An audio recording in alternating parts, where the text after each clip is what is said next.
Salam əziz abituriyentlər. Bu sualda bizdən nə istəyir? Qatillər 12 və 5 10 düz bucaqlı 3 bucağın xaricini və daxilini çəkmiş sifrin radiusunu tapın. Bir dənə düz bucaqlı 3 bucaq çəkirik. Qatillər 12, burada 5'dir. Pifagora əsasən burada 13 düşür. Niyə?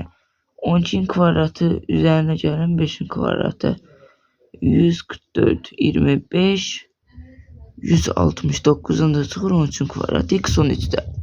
Deyək xaricinə çəkilmiş. Xarici çəkilmiş çevrənin radiusu bərabərdir.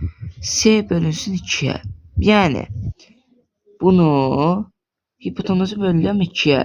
13'ü bölürəm 2'yə.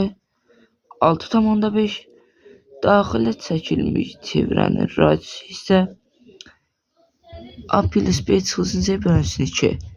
Yəni 12'nin üstündə 5 çıxıram 13 bölürəm 2'yə. 4'ü də 2'yə bölsəm cavab 2.